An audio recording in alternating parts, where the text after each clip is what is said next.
so I do a lot of stuff with outreach with kids because kids understand art, because art is actually very accessible.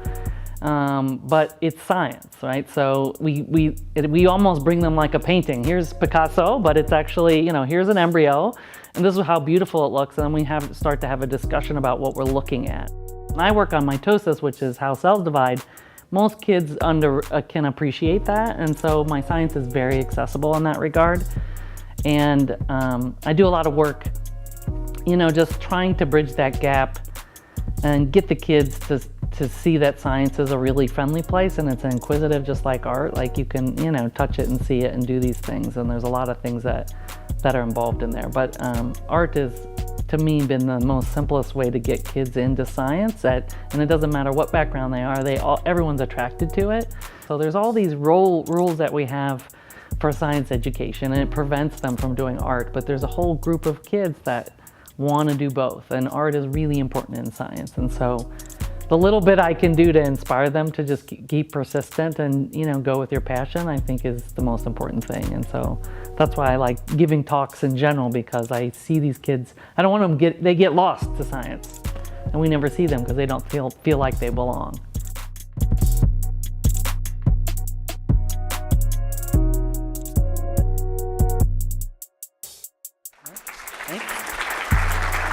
Thank you. Thank you. Well, it's great to be here. I'm excited to tell my story. So the title of my talk is called Too Creative for Science. And one thing I've learned in science is that it's important to tell your story. My story is about this statement that was said to me. So this statement was said to me in a lab meeting. It was probably the end of my first year or beginning of my second year in grad school. And my mentor at the time turned to me, and we were reading a paper, and said, you're too creative for science. I rolled my eyes in the back of my head, bit my lip, and I left lab that day, and I didn't come back for 2 days. And so I'm going to tell you the story about what I did with that statement. And so I ended up leaving that lab, but I'm going to tell you what I did. So I broke my talk up into different parts to let you know who I am and why that statement might have meant that way, my reaction might have happened that way. So I'm going to talk about my family. I'm going to talk about being too creative in science, and I'm going to talk about a little bit of my science career, and then talk about my teaching and how art and science come together in my teaching, and then science as art in my outreach. So as a geneticist, I think I should start off saying you should know about my genetics. I think that's really important. So what a geneticist does is usually build these things called pedigrees, right? And so my father was a sculptor, also was a medical illustrator. He taught anatomy to medical students, that was my normalcy. And my mom was a ceramist and an art educator. My father is of Ukrainian descent, and my mother's Lebanese and Eastern Band Cherokee. So very mixed family from different parts of the world. And they gave birth to 4 children. I'm the oldest of 4. And as you can see, everyone here are artists. And if you know anything about genetics, you might posit the idea is that I might have inherited the recessive genes for science. Right? So everyone's like, "Well, you're the only scientist in there." But what has happened here genetically is that we are actually all the same, because we've all inherited an immense ability to problem solve using our creativity in different ways. And so I will tell you that story. So a little bit more about my father, because I think it's really important, and my mother, to tell the story. So my father studied with this guy over here, Ivan Mestevic. Ivan Mestevic was the pupil of Rodin. So my father is sort of second generation Rodin. And if you've been in Chicago's Grant Park, one example, or you've been to the campus of Notre Dame, so these are sculptures by Mestevic, and my dad actually helped cast those. My dad was sort of his #1 pupil. Mestevic was actually Hitler was a contemporary of Mestevic, and Hitler was very jealous of Mestevic's abilities. And so my father studied with him and followed him from Syracuse University and to Notre Dame as a grad student, and then on to Europe. And so he followed them to Europe and spent about 8 years there, and also doing a Fulbright at the Danish Art Institute. And so in my home, my dad often, we had a studio, and this was a picture, my favorite picture of my father. My dad is doing the bust of his football coach. So another interesting, unique fact is my dad played football for Syracuse, full ride as a football scholarship. And his coach here, Ben Schwartzwater, was the coach for Ernie Davis, Heisman, and Jim Brown. And my dad blocked for Jim Brown, and my dad went to the Orange Bowl. And this bust is in the Carrier Dome. And so Ben Schwartzwalder came to the house. It was a lot of fanfare in the Cincinnati area. But this was my life growing up. This non-sterile, clay-filled environment was my life. This is what I knew. My father would learn just about anything. So here's just a self-portrait in pastel, one of my favorites that he did. But he learned to weld. My mom was a ceramist. We had all these things to our disposal in the house, and it was a really wonderful ability to have parents that were dabbling in a lot of different mediums in the art. And one of my dreams of my father is to have an art school. So he taught as a college professor at Southern Connecticut and also at Yale and New Haven, and then we moved to the Cincinnati area. And his dream was to just sort of live off the land and have a studio. And during the summers, these students came, and this was in the 70s. So I was born in 1972, and so this is the surly group of people I grew up with. So here I am at 2 years old, 1974. There were painters, sculptors, musicians, there's actresses. A lot of people came to study with my dad from all over the country and the world. And I consider them my brothers and sisters still today. A lot of them changed my diapers. But there I am, probably, I don't know what I'm looking at, very inquisitive, very serious. I just found one recently. This is the last time I was serious, 1975. I love this picture of me. And, this is my dad's favorite chair, tattered up, there's clay. We never wear shoes. We had, it was just dirt everywhere. And, that's the last time I was, serious. Because you'll notice the next picture in 1976, here I am. So there's lots of stories in my family that I hated to wear clothes. And my dad, he saw me, I was always pulling off my clothes. And so what he did is, on one of the chimneys in the studio, he has a picture of me naked pulling down my underwear. To my demise, that I hated every minute of that, and it's still up on the house. But I was always not wearing clothes, but these are the people I grew up with. So again, the middle of the 70s, and my other brothers and sisters are being born. Actually, I'll use the pointer here. So here's my mother and my dad and my two sisters. And then I found this other picture. So in 1979, I met this person over here who was actually in the audience, Hal, one of my dad's students. He lives here in Kansas City, so it's nice to have Hal here. So here I am getting even more crazier. So what was great about this experience is that we were allowed to explore the world, and we got to meet people. And people always say, when you meet people, you always learn something from them. So all of these pictures I've showed you, these are all the people in my life. I learned who they were, where they came from, what their culture was, all of this stuff. This was normal life to me. And it was like we were all of us kids were full of life. And as I got older, I kept being like this crazy person, always running around and being with the students. And, my mom was like, this is great. There's 1,001 babysitters at the house. We'll just throw it off to the kids. And I will tell a story about Hal, which he actually hates. Is that Hal and my mom, I think right after this, it must have been when I was about 9 years old, my aunt lived in Connecticut. And so she says, hey, Hal's driving up to Connecticut. Why don't you just take Anna? This is 9 years old. I don't know many parents would let a 9-year-old with about a 25-year-old get in a VW Beetle and drive to Connecticut. But sure enough, my mother and father allowed that. And then one of the things that always stuck in my mind, these are like just anecdotal stories about what happened on this 13-hour trip. But Hal was teaching me about the importance of brushing my teeth every day. We were making these stops and make sure my teeth was very clean.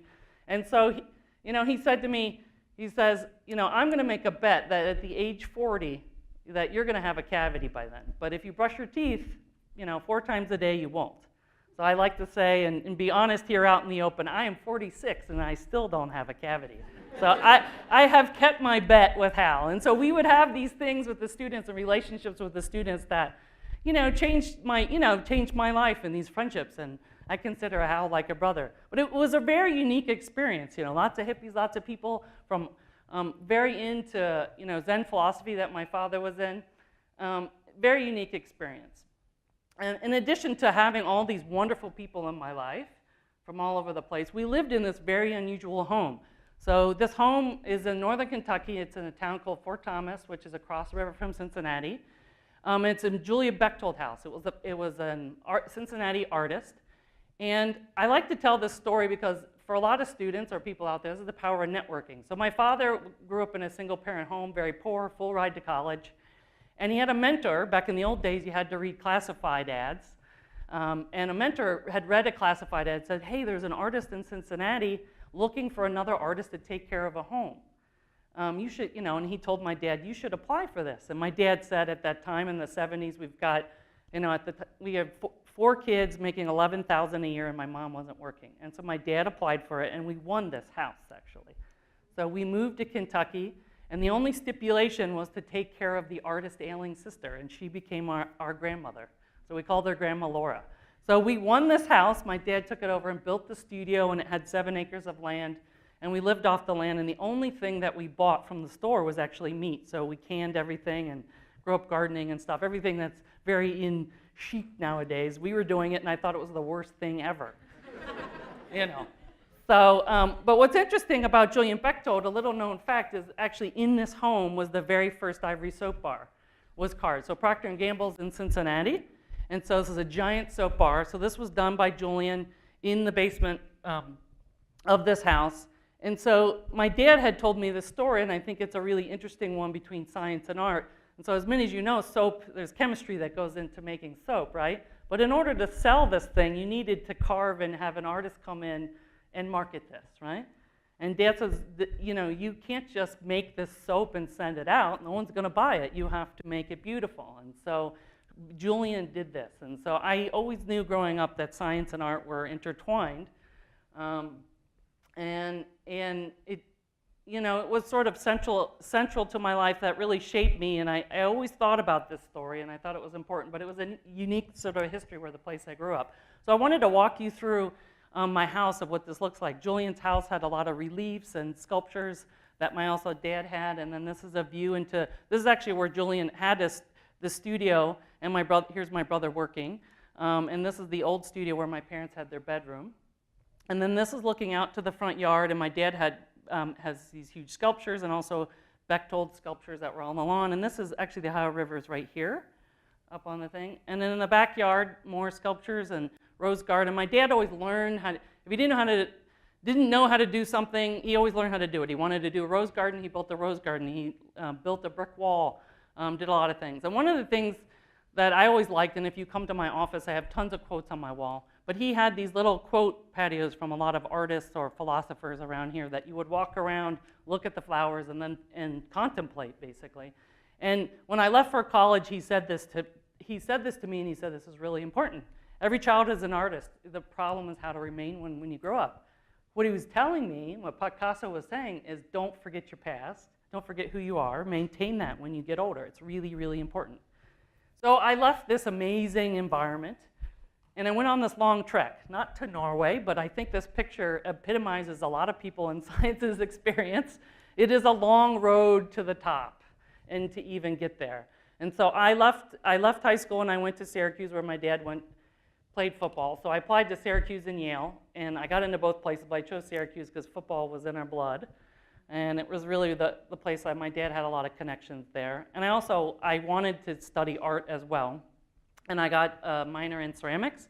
And then I met a lot of faculty there, and they said, you gotta go to this place for graduate school in Madison. And I said, what the heck is there? But a lot of them, it's like a third of the faculty in Syracuse had been to Madison at grad school or postdoc. And so I was very impressed by this because I only thought there were beer and cheese in Wisconsin. But I went there to Madison, and I put this here because I'm going to tell you that little story back that I introduced you here tonight. It was a turning point in my career for success. I left and got my PhD in 2000, and I went to Berkeley for my postdoc, and now I'm back in Madison. Very honorable to be back in a place where I got my PhD. So back to this statement, too creative for science. So this is what my mentor said, my first mentor in grad school. And I left for 2 days, and I just told you my story now, right? So you can imagine how much more visceral this might have been, right? So this is my mentor who I thought I looked up to. You know, when you're undergrad, you just do science because you have an experience, but you realize, oh my gosh, this person, this is not, he doesn't know who I am. This is not me, right? And my dad, I called my dad and I told him this. He goes, he doesn't know anything. He says, I'll tell you something. I've been teaching for a long time, 30 years. And there's always 2 assholes on every campus, and you found one. And in the humor that my dad always had, the importance is you can find another mentor and it'll be important. And that was a turning point. And I realized at that point we were not a good match. I liked the guy, but he doesn't understand and wasn't listening to me as a mentor. So, but my dad says, why don't you, and even my other mentor, the lab I joined, why don't you go to the library and check out to see who else was creative in science? Sure enough, I came up on Leonardo da Vinci, right? The science artist. My dad immediately said this. This is da Vinci, right? You know, scientists and art always went together. And then I kept going, and I kept finding more amazing people in science. Ernst Haeckel, which if you don't know who he is, absolutely amazing draftsman, and he was part helping Darwin get the theory of evolution out into the public by drawing. I love looking at his stuff. I still go. If you just Google his name, you'll be absolutely mesmerized. Other person I stumbled upon is Ramon Cajal, the father of neuroscience. This is a beautiful picture of his Purkinje cells. So he loved art, was an avid painter. He actually had a show touring the world. I saw it last year in New York City. It's absolutely amazing. But these talents or art were really important for understanding neurobiology. Unbelievable talent. And this looks exactly like images we take today, but he was able to paint them. Another place I found it was also being a woman in science, finding another place where things were visualized. So Rosalind Franklin, as many of you probably know, was in part discovering DNA. But this is the importance of visualizing data. So this was the X-ray diffraction image of DNA.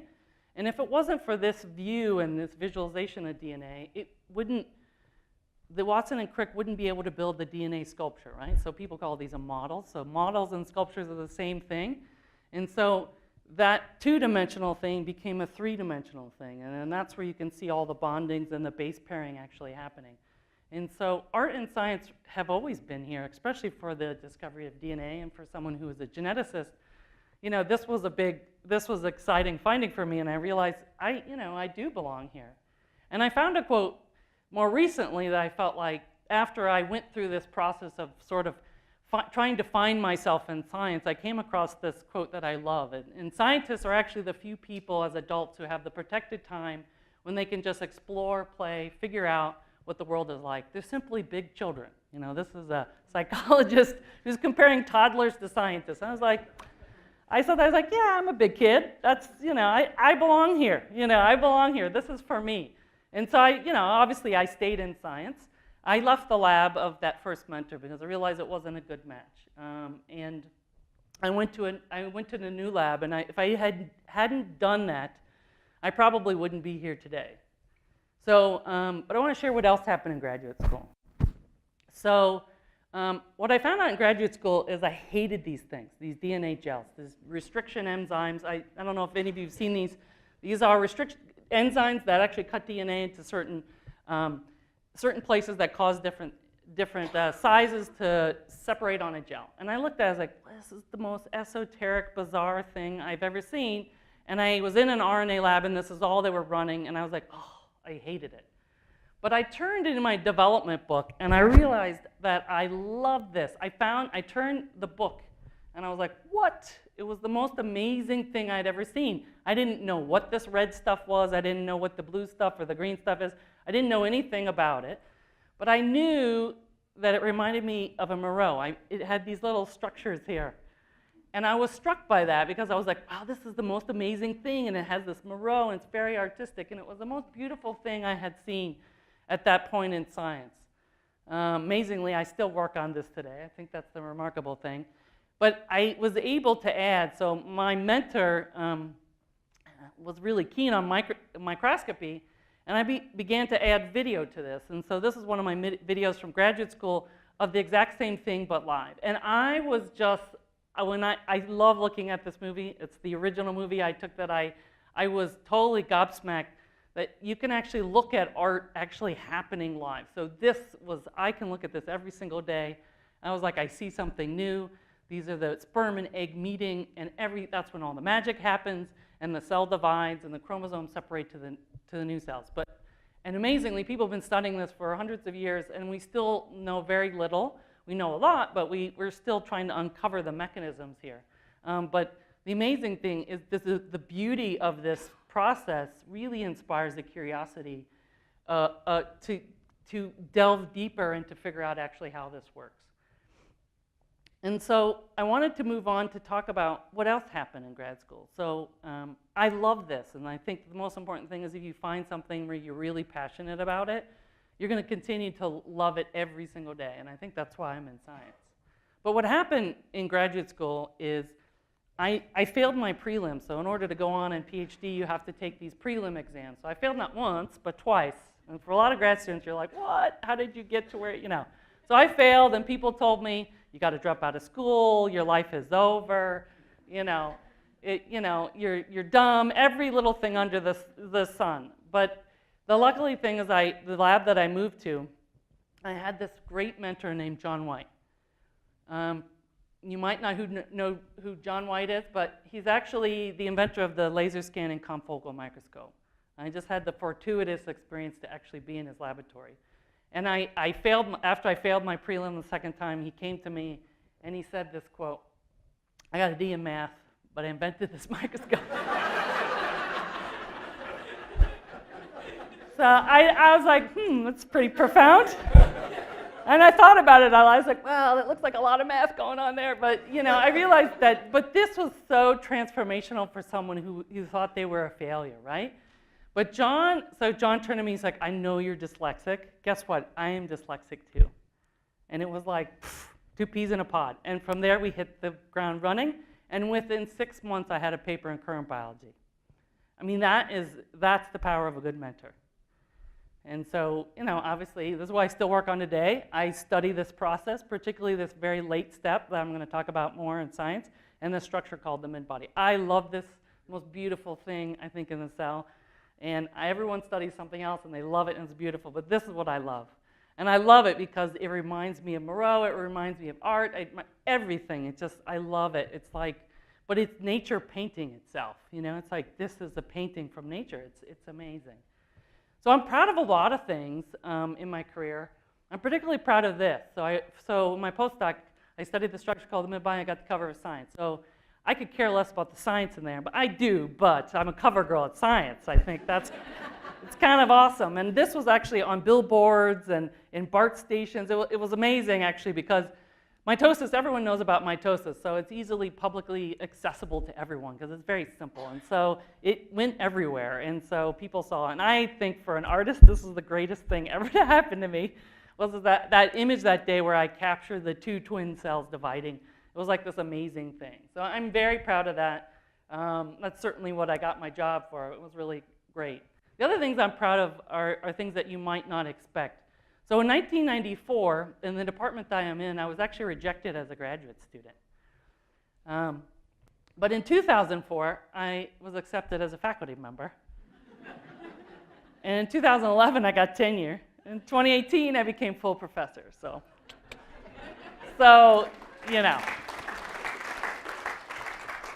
And I think for the story for students and for lots of other educators, the importance of persistence is that you don't necessarily judge me by all the times that the successes in my life or these science papers. That doesn't really matter. It's like you picked up and you kept moving and you're going on again. So that's why I do what I do. So I wanted to switch a little bit to my teaching. And so I came a faculty, and I ended up really loving teaching. And I thought it was a place where I can explore and try to figure out how I can instill the ways that I learn, someone who's dyslexic and a visual learner, and to understand from the other side, how can I help those other kids, succeed in class. So I went back to the art thing. So how many people have been to art museum? I went to the art museum, right? How many people felt like they were an artist after that experience? Not many. How many people have touched clay? Did you feel like you knew what it was to be maybe a sculptor after that experience? Probably, right? Because you did it, right? How many of you have been in a lecture room, which you're in one, right? You've been in a big lecture hall. Did you think you were a scientist after the experience? No. It wasn't until you got back into the studio or the lab that you actually saw and you did these things. These are actually things. So this is the same for art. You know, you're not going to sit back and do it. You have to actively be doing these things. And I wanted to somehow instill this into the classroom. How do you get? So this active learning idea is really important. The other thing I learned is that the only thing that interferes with learning is my education, right? There's a lot of things in the education system is causing you hindrance from actually learning itself. And Sir Ken Robinson said this, really well, is that the education system is educating people out of their creativity. I think this is a really important thing. And this idea is that this conformity, that there's one answer to a problem, and that is actually awarded. And so I have very low GRE. I'm the low GRE score. I didn't get in a lot of grad schools because of the low GRE. And so this idea that you have to conform to what is already out there is a real problem for me. The other thing that I decided to distill in this is that I'm really interested in underrepresented student success. And what's happening out there is that 33% of the student bodies are underrepresented. And by the time they get their degree, a lot of them have dropped out. So it goes down to about 16%. This is a real problem for me. And then by the time you PhD, you have 10%. And I actually think from last week's data, it's about 12%, so it's gone up a bit. But then you get to the faculty level, 2% of faculty are underrepresented. This is a real problem. And so how do we solve this? The other thing that I learned in just understanding students and learning and science is diversity is just not just what's on the outside. So this is the famous cartoon, right? Everyone looks different. All the animals look different, and we're going to have them climb a tree, right? This is crazy, right? But I understood someone who has dyslexia is that, I'm a visual learner and a kinesthetic learner, but there's a lot of people that just can sit in an audience and hear it and be fine. I'm not that person. And so when you're a teacher in front of the room, you have to be very conscious that there are these people in your room, things that you can't see. And I think that's really important. So it's not what you look like, it's not where you come from, but it's how you learn. And so the way you assess students, you have to be really conscious of those students so you don't lose them. So I decided I needed to change the way we teach. And this was influenced a lot by this sort of pyramid diagram of the average student retention rate. So if you look at the top here, so I'm giving you a lecture, you're probably not going to remember anything tomorrow, hopefully. So 5%, when you get in a lecture, you're not going to retain anything. But as you go down this pyramid, you start to see retention rates increase. And these main things that are involved in retention are discussion, practice, doing things, and teaching other people. Someone handed me this chart that I thought was really important, and I noticed, I was noticing this as well. There were other things that were also missing in science education that needed to be added. And this chart, difficult to sort of understand really quickly, so I mocked it up with colors. So all the science careers are in green. And so these are the most in-demand skills and business functions. And so in 25 million job postings. And so I want you to notice the top 3 things here: communication, organization, and writing. Nowhere on this top list is you see filling out bubble sheets. Nowhere. Amazingly, research is here, and then problem solving is there. But communication, organization, and writing are skills that you need in any system. And in science, we don't teach them these skills, and I think it's really important. So I wanted to be able to assess students by teaching them different modes of science communication. And so I created this Genomics course. So if you want to go to it, it's Genetics 564 at Weebly. It's open to everyone. And it's a capstone in genomics. So I'm in the genetics department, that's what I do. And so for the educators out there, I wanted to tell you, so some of the learning goals of this, and very simple, and it could be applied to a lot of classrooms. So we read actual science literature. They're mining the bioinformatic databases I teach them. There's a project of their choice, so they choose a gene and disease of their choice. A lot of times family members have it. And I teach them how to effectively communicate science, verbal, oral, and visual, and I'll talk about that a little bit. And they receive feedback through peer review, which is very important for science to understand that it's not just the teacher grading you, it's your peers are grading you, and that you teach other people what you learn. And so they have this web-based project on the disease and gene, and they give a final talk. The classroom is, it's a Tuesday, Thursday, and the students, so I don't lecture at all. I consider myself a mentor and facilitator in this course. Students present the primary literature. I teach them how to do this, and I'll show you this. Other students are involved and post questions on a website that everyone can see. Thursday, they go in the computer labs. This is the hands-on stuff. They write, actually, aims of the grant proposal, and they build these websites that everyone, it's self-publishing on the web. And I do this other thing, mandatory attendance of 2 classes. If you miss 2 classes, you lose a letter grade. I enforce this as things might be crazy, but for a small class, this is about 20 students. The fact for underrepresented students who often feel like they're left out, they might sit in the back of the room, or they might sit in the front, or they're by themselves, or you might be the only one in the room. You know, for example, I have a student who was African American. She was always the one in the room. But if you make mandatory attendance, that person and the participation of that person is really critical, because everyone is of value in my classroom. Their voice, having them there is really important. And that, if you participate in my class, you're guaranteed almost to get an A. And this actually happens. And I go around the room and I wait for all the students to ask questions. And then the students feel they all know each other's names, and they actually feel very comfortable and confident about being in a discussion with other students that might look different from them or not. And so that is really a critical part in making sure all those kids, and I know all their names, I wait for them until the time and the bell goes. I really think it's important. The other thing that I found was particularly important for someone who also was going through the science thing, always worrying about grades and everything, I came up with this unique grading system. So on the very first day of class, all points are given on the first day, 800 points. It's actually a number, it's above 100 because you can't do the math. And it's based on growth mindset theory. So does anyone know these things? Growth mindset theory is this idea that you can achieve success actually through hard work. And it's not your innate intelligence. And so for a lot of students who come in this, you know, you don't think, and I know a lot of women, I don't feel sometimes worthy, this is not me, you know, this thing. The idea is that you can actually do this by working hard. So the goal here is to maintain the 800 points. And so I do this on the first day, and so 800 points. So if you get 10 points off at 800, that's still an A. 20 points off at 800, it's still an A. 30, right? So the student's mindset is that, boy, I already have an A. I have to work hard to keep it, right? And so it switches their whole mind, and the kids actually, by the end of the semester, come to me and I don't even know what their GPA is coming in, and sometimes as the C students are like just spectacular. They completely switch their whole thought of success in science with this idea. It's hard for students to understand this and do this because they can't calculate things. They're freaked out. They don't know, and it takes some time, but they realize there's no pressure here. This is just a learning environment.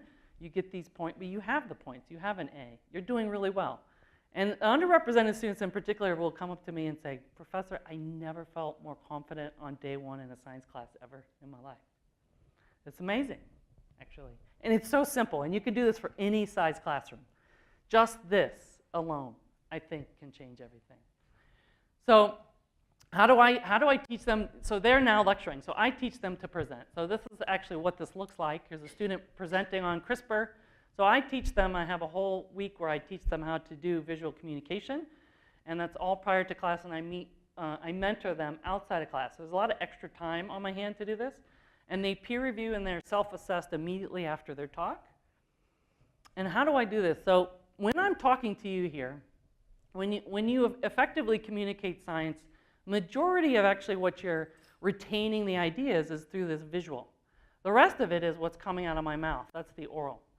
And then the verbal, which is the written part on the slide, is very little, amazingly.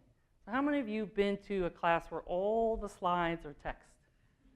And you could see right away, this is a problem for retaining your ideas. So how are you going to communicate your science if you're not following this?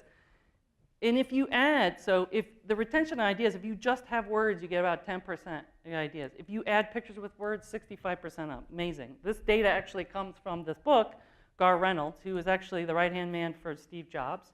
He is the guy that had all the design and everything. And these two books are just instrumental in my life, and this is where this comes from. So the idea that the visual is the most critical part in communicating your science is there. And so I came up with my own sort of talk, and I call it slide evolution. I'm in the genetics department. And what I do with the kids is I give them, so this is a pair of students, Corinne and Ray. So I said, okay, they're gonna talk about CRISPR. And I have them do the slides how they know from looking prior to coming to my class. And I think this is a critical thing, because I asked them, okay, here's your slide on CRISPR. Why do you have bullet points? Why is the picture over here small? You know, why did you lay it out this way? Why do you? Well, all my professors in my other classes do it. This is how I do that. You know, this is what I see. This is what I see. So the problem with that kind of idea is that you're perpetuating the problem of communication right away. So I give a little talk about visualization of science and stuff, and then I have them do an after. So I'll do a little before and after. So I take their slides and I show them to go on the web and do Google Images, which is amazing, and find better imagery that you can get rid of all the words. And then this is what happens. Very simple. You can actually find these things. And when you take text off a slide, so if you notice actually how I'm talking, I do look sometimes, but if you have text, you're going to read it, and you're going to move your back, and you put it towards the audience, and no one's going to hear you. But if you have a picture, you sort of have to know what's on the slide, and you face out. And what happens when you're talking, you come off as more confident. I may not seem confident. I might not think I'm confident right now. But for a student who's never done this before without textile slide, this is a remarkable change. Students mostly have like notes, and they're freaked out, and they're behind the podium or whatever. But they change the way, and their confidence goes way up, actually. And they freak out, but they do it, and they're like, oh my God, I can't believe I did this, and I didn't have any notes. So that's because you know this. This is why, you know, this is the importance of this. And so that's how I do it in a nutshell. It's more complicated than that, but there's a lot of one-on mentoring, but showing how things can be better by visualizing things better. So now I'm going to go on the gene and disease website project. So they choose a gene and disease of their choice. This student chose the gene for speed. And students, they're doing the research in the computer lab and outside class. They choose an unknown. They choose a gene, and then they have to come up with specific aims, just you would for a grant, do some research, and they publish it on their website. It's really important. Students publishing their work, but this is done on the website. Anyone can come see it. They can choose YouTube videos, whatever they want to do, any kind of art. And what's really interesting when you teach students to use the web, you realize you use the web in a different way than 20 other students. And that actually was a surprise to me. It's like, oh, you don't know the tools over here or the help buttons here. And so, but what happens is students start teaching themselves in my class. They teach where do they find things on the web, how do they look. And now I have 20 more teachers in the class. And they're helping each other constantly. And they're doing amazing things, and they're bouncing ideas off each other, just like you would have in a lab, lab meeting kind of setting. So I wanted to show you some of these examples of these websites, which are quite amazing, and how they have evolved over time. So in 2009, I used Weebly. I love Seinfeld, as I will, publicly admit this. This guy came to me. He's like, my family's all balding. I'm not bald yet, but I want to know how to stop, the balding. But I'm like, put the humor in there. So let's think about the public is going to come to your website. What do they know? They know the baldest guy on the earth is George Costanza. This is great, it's going to get you into the science, but he has all this science down here. I didn't even know about the Hamilton-Norwood scale. I mean, these things that I learned in this class are pretty amazing. But, the front page is, you have to have the true science, but you can reel people in with things that people know, and then the unknown is what you give them, right? And it looks like a simple website with all the things they discover throughout the semester. And throughout the years, the web Weebly has gotten better. The gene for speed, but you can see the imagery here. Like, the students really get the imagery, which is quite amazing. This is a really powerful image. And then choose the YouTube videos. And then a lot of people say, well, how do you assess all this web and the writing and everything like that? And then I have a food blog myself, and I realize I love when I see the little hit maps of where people in the world are coming to see my stuff. So I told students that this is the year I started this, to put a hit map on their website. This is from her page. People all over the world were engaging with my students' research. This was the shock of me that people could find these sites, but everywhere. This was amazing. And for students they ran in, they were like, oh my God, someone from Thailand's reading, or just who was the farthest away. And this was this joy in class that this is exactly what science is like. When you go to a science meeting, you realize, oh my God, someone from Japan was at my talk, or this kind of amazing thing. But you can do this in the classroom simply from this hit map. But in the result of putting the hit map on there, what happened is the writing went way up and it got a lot better. They realized not only the teacher was reading, but the whole world was reading this. They were engaging with their science, and I said, this is your science. This is your, I always tell them it's like Project Runway. I call it Project Genomics. You're strutting your stuff around the world, and people are going to pay attention. And every student's website makes bigger impacts, or not. You can see differences, but everyone gets hit all over the world. This is another great visual the student found, right? Aggression, right, with a DNA strand. And great, but this is just, these kids get so excited about this hit map thing. And it's just a simple HTML code. And then Weebly's gotten better over the years. It's very streamlined. Again, lots of engagement. And the other thing that happened from this, sort of doing this kind of experiment where it's published out there in the world, is I had parents started to write me, is that your student's website helped me understand my child's disease. This was the impact. Pretty amazing. So what did I learn from this? So students started to write these evaluations, and the amazing thing that I started to pick up is the word comfortable and confident in science. So this is something people struggle with how do we make comfortable and confident students go on and stay in science? That was a surprise to me. That was what was happening. And that's not exactly one of your learning goals, but you want to create, I want to create a confident science to ask questions and continue in science. And to also bring together things I've learned throughout my entire undergraduate career, synthesize stuff. So I could memorize A, B, and C, but now I'm putting it all together into one class. And then the sharing what we learned was really important to them. So it wasn't just the teacher-student interaction, it was the fact that the student-to-student interaction, the parent, the student, others, all this kind of stuff, that was really important. And as scientists, we know that's important to us. And so I'm still always working on this class, and I think there's always places to tweak and get better, but it's amazing how you can sort of instill, teach them how to communicate science, and they learn so many more things that you actually expect. And most importantly, I learned that science is not about, shoving facts down people and memorizing things. It's a process that informs your critical ideas and how you think, right? And so this idea of grading backwards and mandatory attendance is things that seem very rigid and stuff, but it makes them feel confident, they feel valued in the class, and that you have these environments where you're confronting the unknown. They're like, oh my gosh, my gene is the huge thing and it's crashing the website. I'm like, well, it's science, that's what happens. They have to encounter the unknown. And that you encourage the idea of be creative, do what you want, put a YouTube video, go interview a scientist on campus working on this. But effectively communicating the ideas is really important. But they become these amazing, problem solvers. So I really think education affects the way you think and not so much how you memorize. And it's a really important thing. So sort of my last part, I'd like to talk about some of my broader impacts that I do with science as art, as I alluded to in the beginning. So when I began in grad school, we go to this C. elegans meeting. I work on a nematode. My mentor came to me. He's like, hey, we need some logos. So I became very famous for this one. This was the very first one I did. I drew it in my kitchen. I came in, and everyone's like, oh, my God, I love it. And so I still do this today, and it allows me to get free registration, so I've never paid for a meeting. So I saved my lab's money. I'm very frugal. But in '97, I went to my mentor, and I said, hey, I grew up in a household of artists. I was doing art shows with my parents. I'd like to do an art show. And so I've been doing this for a long time. Postdocs in my lab says, you're making a big mistake. It's now ongoing, and it's been written up in all these magazines. And when I went on the job market, I always like to tell this to students and postdocs, I got introduced as the girl who does the art show, but also does good science. And so it was an excellent marketing tool. And faculty, the committees were savvy enough to realize that there are NSF broader impacts, that I could actually write pretty good ones with doing this. But I wanted to show you that when I started this, I didn't really realize what was out there in the terms of creativity and in art hobbies that my other fellow colleagues have. And so this is what showed up the first year. Stained glass sea elegans. Amazing.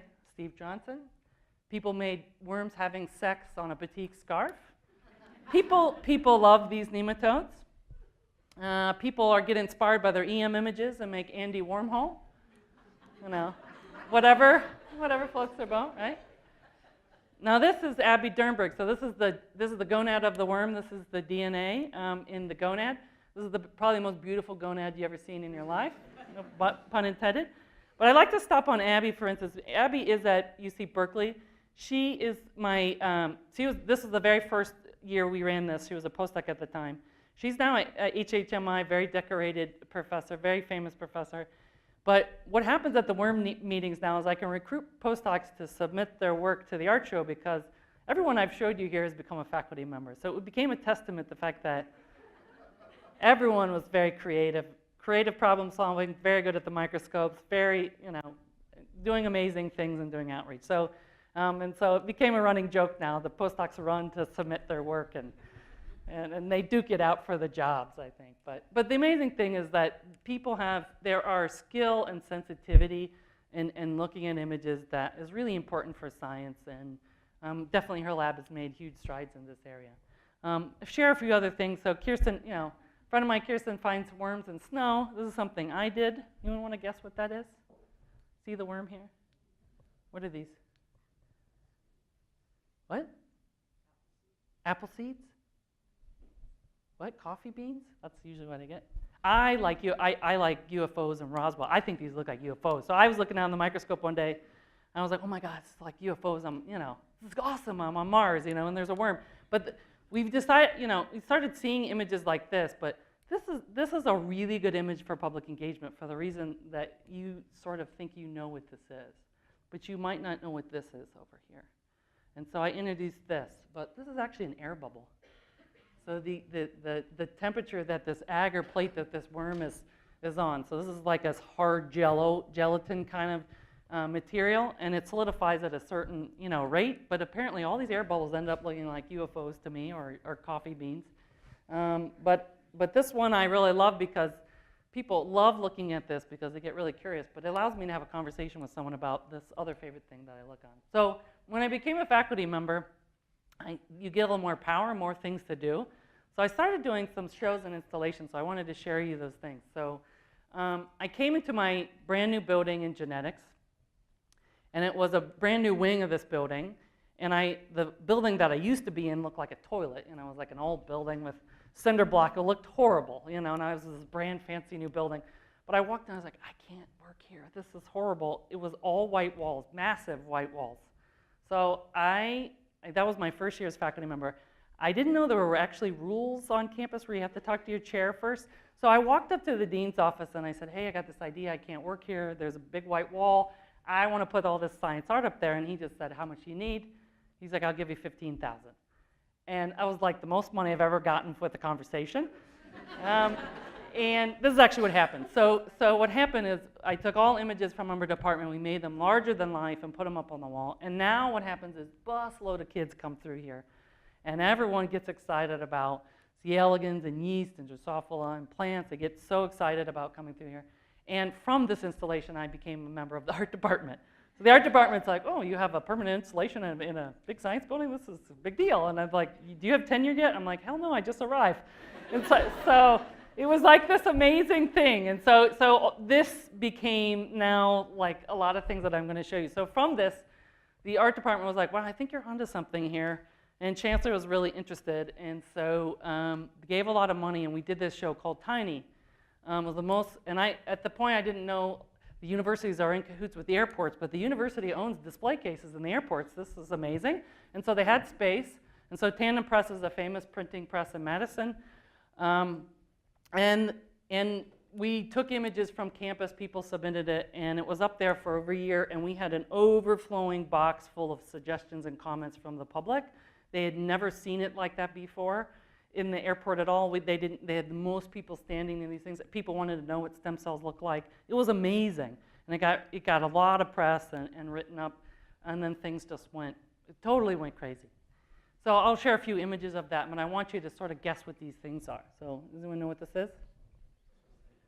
This is a fruit fly. So for those of you who don't know, this is this genetic monoorganism, the fruit fly that eats your bananas, but this is patterns of gene expression painted with different colors. So this is from my colleague, Sean Carroll. This was on the cover of the New York Times at Easter. And so this is another example of a great public engagement, right? And so painted eggs, but you now be able to talk about gene expression. Here's another one. Anyone know what that is? Maybe not.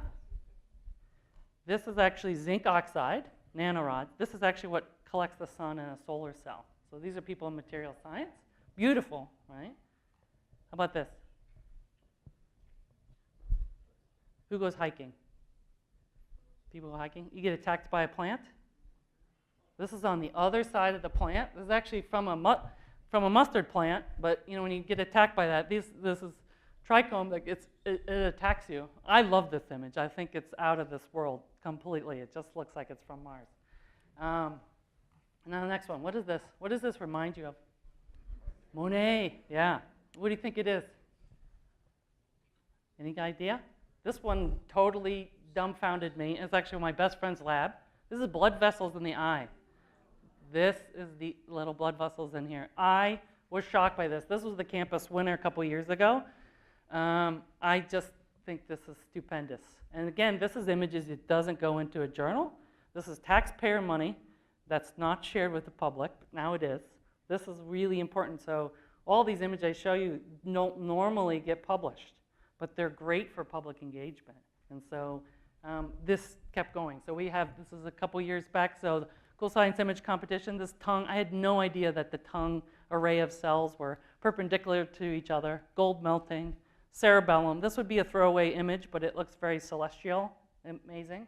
This year's winner, blood vessels in the brain, and then the chemists won this year, so tungsten and indium and cobalt. Amazing, though. You know, every year we don't know where they're coming from.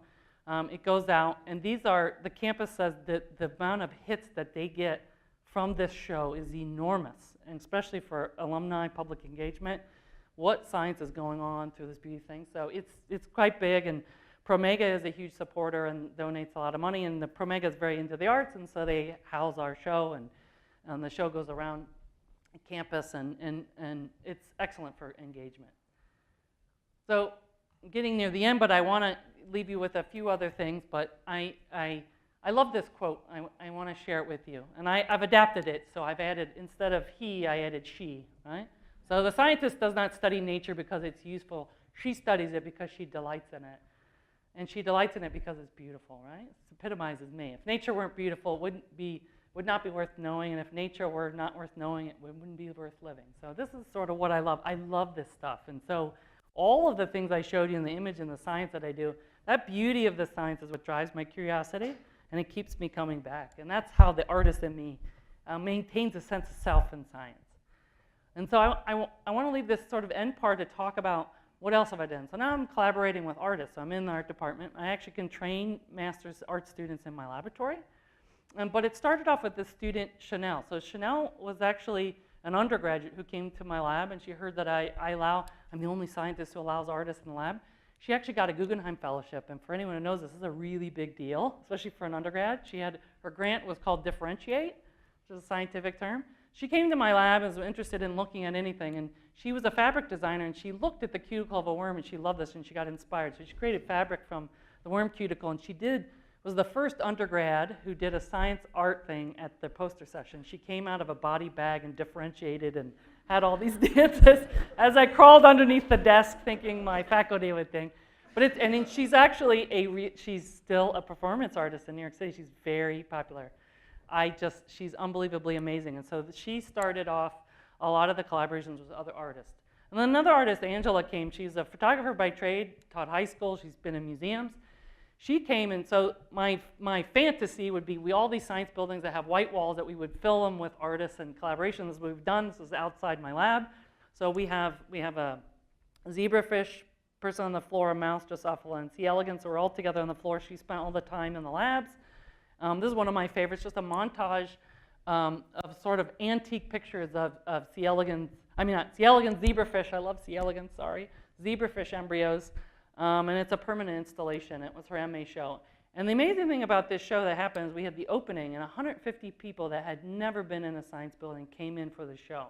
And we opened up the lab, and they didn't know that they can come in, and we said to them, this is your money. Come see it, and they couldn't believe it, that they didn't understand that. So that real disconnect between the public and science is really there, that they can't come into these buildings and see it. So these art shows have had this amazing effect on getting people in there to understand what we do and the beauty of it. So my last round of grants, I just wanted to share this sort of the end, is so I put in my broader impacts, I do these big science art installations. The Biotech Center came to me and said, hey, we have this wall, we have students coming in, we'd like you to talk and show the public about genomics. So my brother and I worked on this, so this is in CAD, this is actually not real, so some people think this is real, this is fake, amazing, my brother's very talented at doing that. And so I came up with the idea because Angela, my art student, learned how to print on silkscreen on mirrors and glass. I sort of got inspired by that. So we were thinking of the ideas that when people would walk by, they would see themselves, but also see the cells and the genome and stuff like that. And so I didn't know you can have up to a max of 50,000 in your broader impacts or your NSF. So my program officer calls me up and he says, hey, where's your budget for your art? And I said, I didn't know you could put one in. He says, if you put 50,000 in, we'll fund your science. And the campus took 3 weeks to try to figure out how to put more money in a grant instead of taking it out. And amazing, he says, and my program officer says, listen, you got to quit your job. You're doing amazing. We love this. We want to fund this. But it's got to be traveling. So there's this piece that's going to be, that's installed permanently that I'll show you. And there's also a traveling piece because it is federal money and we want people to see it. So we have these big cases where we're working on the traveling piece. But this is what it actually looks like in real person. It's a little different. Because as we found out, to mount stuff in a wall in a university, it takes $20,000 just to install and mount stuff. And so we had to install this sort of wood paneling. But it actually turned out it was a little different than we expected. But what happened, it took us a whole year through lab meetings and discussions of what we had to do. We decided to take the 16S and 18S ribosome sequence, things that are common between all the species and monoorganisms that worked on campus. And we sandblasted on glass the genome of each of these sequences, and we have each of the organisms here. So when you walk by, you see yourself, but you start to look at all the letters look very similar, and so you start to see how similar you are to brewer's yeast, to humans and stuff like that. It's a very interactive piece, and I'll share with you what it actually looks like. So this is me. Alejandro took this picture. He came to Madison. I showed him this. So it's very reflective and interactive, so it's hard to actually tell you what it is. And kids come in and they're just totally mesmerized, and then they start to check the letters and the sequences between the panels, and they're like, but it looks the same and these species look very different. So we have a chance to talk about evolution and how things are related this way. And actually, we won the Madison Most Innovative Arts Award. We were like a group of 10 of us for this collaboration for this piece, and so people loved this public engagement piece. People started to notice it, so we were very honored to have that. Thank you, Alejandro, for this amazing photo of my reflection, I think. So people always ask me, is this just me? So I grew up in this household of artists. Is this me? Is this I'm the only one in the world to do this? Maybe so, there's a certain way I do that. But someone gave me this paper by Roots Burstein et al. In 2008, is that scientists tend to have hobbies in music and photography than the average US general population. How many people have a hobby in arts? Anyone? Photography? Yeah. I mean, there's a lot, right? But scientists tend to be more musically inclined and photography inclined, amazingly. But if you start to look at these Nobel winners or people, they have more hobbies in the arts, crafts, music, and writing than the average population, than the average scientist.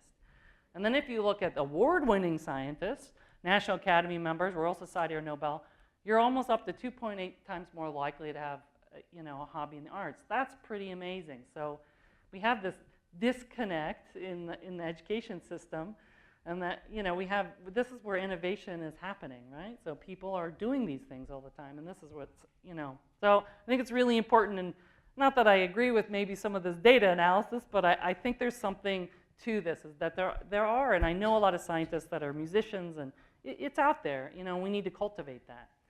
But what is about art that makes scientists more productive and useful? And I've got asked this today, I think, is that this is an example of someone's looking at a genome, and so they're visualizing it. So, but when you have these huge projects, these richest aspects of any large complicated problem, like how do we visualize a genome in one image, arise from factors that can't be measured. So that person who made this decided that this was the best way to visualize this data, right? And for these reasons, the artist approach, uncertain though it inevitably seems, finds convey more meaning. So who you are and what you bring to the table is really important about how you communicate your science and get it out there. So this is where this artist approach and creativity is really important. So what do I learn from all this? You know, science and art, you know, are really important for engaging the public. It's a very simple way to do that. And very complex ideas can be communicated. And working with artists in laboratory has been a wonderful experience. And scientists are generally very creative people, and I really think encouraging, you know, students to pursue science and art at the same time is really important. And a lot of students always ask me, oh my gosh, do you have time for things? And I actually do things outside of the lab. I'm actually kind of a fun person, I think. And I have a food blog, but you know, I love mitosis.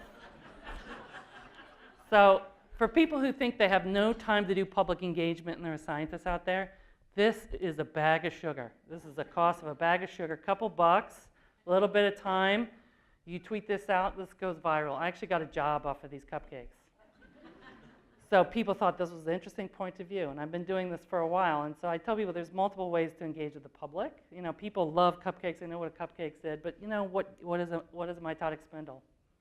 You have a conversation there. So I do that for fun. I like to bake and do those things. And I like to share this quote too, you know. So, you know, what is really creativity? But it's just connecting what you know. It's connecting things. Steve Jobs said this really well. You know, when you ask people, or you ask me, how did I come up with this? How did I piece this all together?